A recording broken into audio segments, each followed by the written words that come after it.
नमस्कार दोस्तों आप सभी का हमारे YouTube चैनल पर बहुत बहुत स्वागत है। दोस्तों आपको बताना चाहेंगे कि हमारे बहुत सारे शिक्षक साथियों ने कमेंट करके यह जानना चाहा है कि आखिर अर्नड लीव क्या है, जिसे अर्जित अवकाश कहते हैं। अर्जित अवकाश क्या है तथा यह शिक्षकों को कब कब और कितने दिन का मिल सकता है। अर्जित अवकाश संबंधी नियम पर नियम क्या हैं, अर्जित अवकाश कौन स्वीकृत करेगा, अर्जित अवकाश के लिए कौन से प्रपत्र लगाने होंगे। तो दोस्तों आपको बताना चाहेंगे कि अर्जित अवकाश जो शिक्षकों को साल भर में सिर्फ एक दिन का मिलता है। कुछ साल पहले तो शिक्षक इसके बारे में जानते भी नहीं थे कि उन्हें एक दिन का अर्जित अवकाश मिलता है, लेकिन जैसे जैसे जागरूकता आ गई, लोगों को इसके बारे में जानकारी हो गई और मानव संपदा पोर्टल पर आपके जितने शेष अर्जित अवकाश थे उसे अंकित कर दिया गया। तो अब बात आती है कि अर्जित अवकाश को कैसे लिया जा सकता है और अर्जित अवकाश को कैसे भुनाया जा सकता है, उसके नियम क्या हैं, किसके सामने आप प्रार्थना पत्र प्रस्तुत करेंगे। तो आइए दोस्तों इन सारी बातों की जानकारी आपको इस वीडियो के माध्यम से हम आपको प्रदान करना चाह रहे हैं। तो आप हमारे वीडियो पर अंत तक बने रहिए। तो आइए दोस्तों हम सभी अर्नड लीव यानी अर्जित अवकाश के संबंध में कुछ नियम पर नियम और कुछ प्रश्नों के उत्तर जान लेते हैं। उसके बाद फिर मैं एनालिसिस करूंगा और आपके साथ मिलकर के बातें करूंगा कि आखिर अर्नड लीव कैसे ली जा सकती है, कौन उसे स्वीकृत करेगा और कितने दिन की ली जा सकती है, क्या उसे भुनाया जा सकता है या नहीं। तो पहला प्रश्न दोस्तों यहाँ पर यह है कि अर्जित अवकाश क्या है। तो इसका उत्तर यह है कि सहायक नियम 991 अर्जित अवकाश, जैसा कि नाम से ही प्रतीत होता है, अर्जित अवकाश किसी कर्मचारी द्वारा अर्जित किया जाता है। अर्जित अवकाश स्थायी तथा अस्थायी दोनों प्रकार के सरकारी सेवकों द्वारा समान रूप से अर्जित किया जाता है तथा समान शर्तों के अधीन उन्हें स्वीकृत किया जाता है।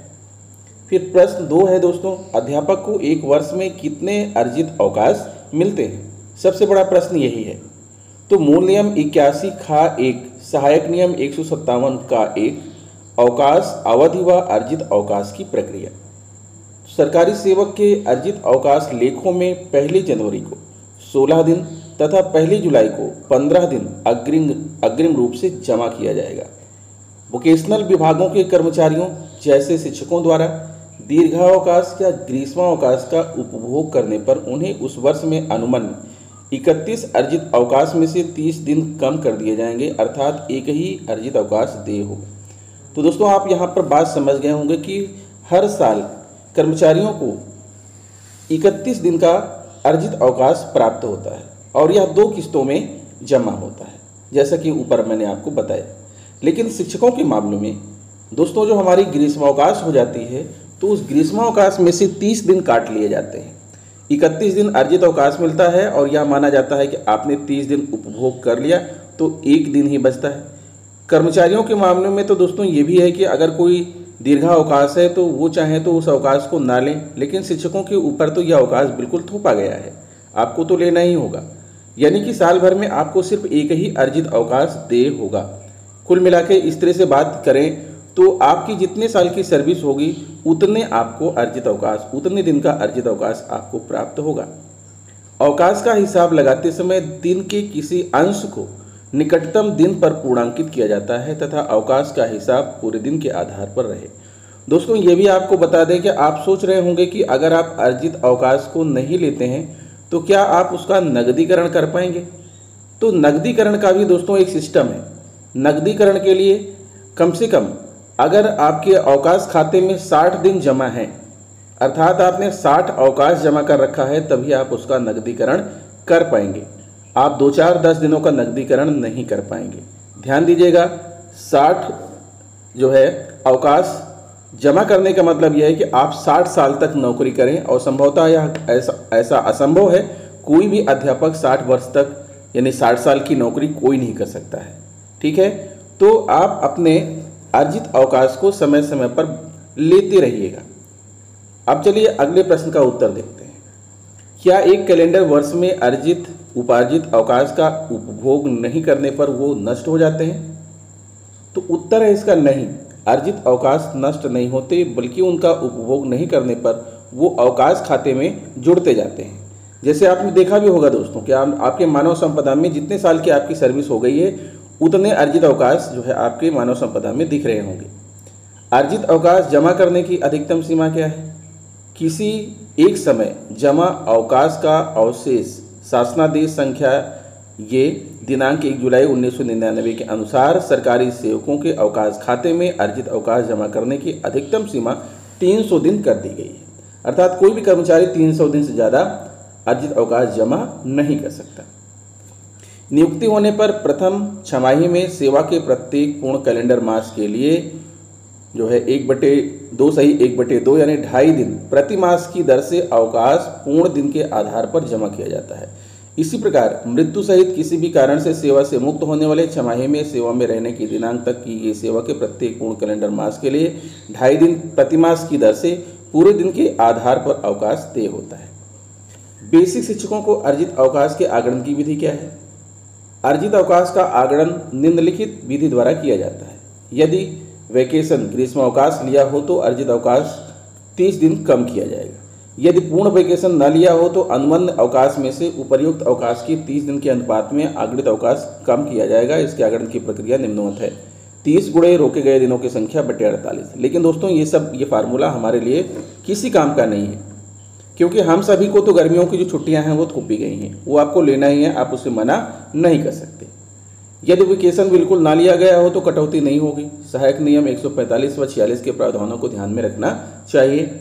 अगला प्रश्न है, अर्जित उपार्जित अवकाश का नकदीकरण क्या है?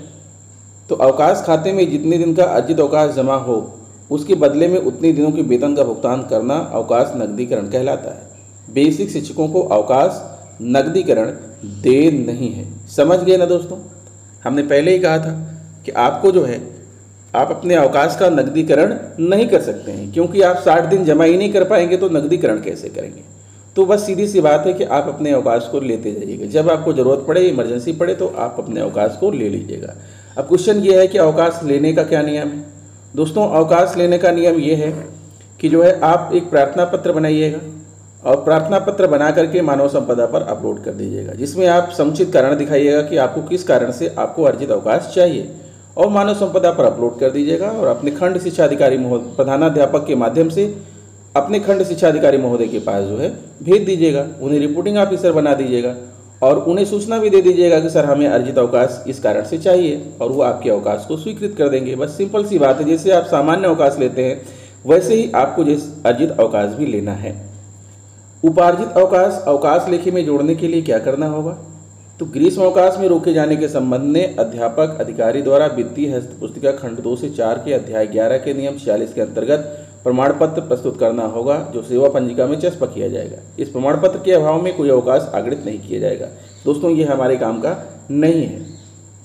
आगे बढ़ते हैं।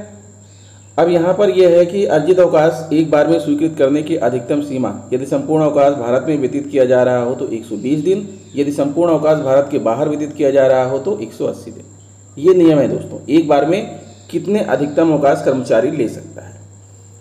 अवकाश काल में सरकारी सेवक को अवकाश पर प्रस्थान के ठीक पहले प्राप्त होने वाले वेतन के बराबर अवकाश वेतन ग्राह्य होता है। अर्थात अवकाश के दौरान अगर कोई वृद्धि होती है तो वह वृद्धि आपको प्राप्त नहीं होगी। जब आप ज्वाइन कर लेंगे तभी आपको वह वृद्धि प्राप्त होगी। अवकाश वेतन, तो यहाँ मैंने बताया कि अवकाश काल में सरकारी सेवक को अवकाश पर प्रस्थान के ठीक पहले प्राप्त होने वाले वेतन के बराबर अवकाश वेतन ग्राह्य होता है। अर्जित अवकाश ड्यूटी पर खर्च किए गए प्रत्येक 15 दिनों के लिए एक पूरा दिन की दर से कर्मचारी संचित करेगा। इस उद्देश्य के लिए ड्यूटी का अर्थ है निगम में बताए गए नौकरी के अवधि में से आकस्मिक अवकाश और विशेष आकस्मिक अवकाश के अलावा सभी प्रकार की छुट्टियों की अवधि को निकाल देना। एक बार में 60 दिनों से अधिक की अर्जित अवकाश मंजूर नहीं किया जा सकता है। अर्जित अवकाश एक वर्ष में 6 बार से अधिक नहीं दिया जाएगा। अर्जित अवकाश की मंजूरी के लिए हर एक आवेदन छुट्टी शुरू होने की तारीख से कम 7 दिन पहले जमा की जानी चाहिए। जहां छुट्टी 15 दिनों से अधिक के लिए मांगी जा रही है, तो अगर छुट्टी 15 दिनों से अधिक के लिए मांगी गई है तो छुट्टी का आवेदन अवकाश शुरू होने की तारीख से 14 दिनों पहले जमा करना होगा। तो दोस्तों ये सब सारे नियम जो है वो कर्मचारियों के लिए है। शिक्षकों के लिए कोई खास नियम बना नहीं है, शिक्षकों के लिए कोई खास डे भी नहीं मिल रहा है अर्जित अवकाश का। तो बस इतना ही है कि जो आपके पास 7-8 दिन या 10 दिन 15 दिन का जो अर्जित अवकाश आपके पास जमा है, आप उसको समय समय पर ले सकते हैं। और लेने का जो तरीका है मैंने आपको बताया कि आप एक जो है, अब कोई इसका जो है पर्टिकुलर कोई प्रोफार्मा नहीं बना हुआ है। अगर आपके ज़िले में कोई प्रोफार्मा बना है तो आप उसका पालन कर सकते हैं, नहीं तो सीधी सी बात है कि एक सिंपली जो है आप एक एप्लीकेशन लिखेंगे और एप्लीकेशन में समुचित कारण लिखते हुए कि हमें किस कारण से जो है अवकाश लेना है, या फिर आपके पास कोई और अवकाश नहीं बचा हुआ है। अगर आप पुरुष अध्यापक हैं तो सीधी सी बात है आपके पास मेडिकल के सिवा और होता ही क्या है, सीएल, मेडिकल और अर्जित अवकाश। तो अगर आपने अपना सीएल कंज्यूम कर लिया है, आपको अर्जित अवकाश कंज्यूम करना है, तो उसका कारण आप लिखते हुए मानव संपदा पर अपलोड कर दीजिएगा। पहले आप प्रधानाध्यापक को रिपोर्टिंग ऑफिसर बनाइएगा, प्रधानाध्यापक उसे फॉरवर्ड कर देंगे। फॉरवर्ड करने के बाद खंड शिक्षा अधिकारी महोदय उससे आपके आवेदन को स्वीकृत कर देंगे। बहुत सिंपल सी बात है जो है। तो इस तरह से दोस्तों जो है आप अर्जित अवकाश ले सकते हैं। अर्जित अवकाश के बारे में जितने भी नियम पर नियम सब आपको बताए गए हैं वो सब शिक्षकों के लिए बेकार है, क्योंकि आपके पास कितना इकट्ठा होगा। एक मुश्किल से जो है साल भर में एक दिन, और अगर आप 20 साल सर्विस करते हैं, 25 साल करते हैं तो 20 या 25 अवकाश होंगे, और उसका भी आप नकदीकरण नहीं कर पाएंगे। तो सीधी सी बात है कि 25 साल आप अपने अर्जित अवकाश को रोके नहीं रख पाएंगे, बीच में कहीं ना कहीं उसे आप लेते रहिएगा। बस इतना ही है दोस्तों अर्जित अवकाश के संबंध में। तो आशा करता हूँ वीडियो हमारी अच्छी लगी होगी। अगर वीडियो अच्छी लगी तो प्लीज़ हमारे चैनल को सब्सक्राइब कर लीजिए, बेल आइकन को प्रेस कर दीजिए। मिलेंगे आपसे नेक्स्ट वीडियो में कुछ नई जानकारी लेकर, तब तक के लिए नमस्कार।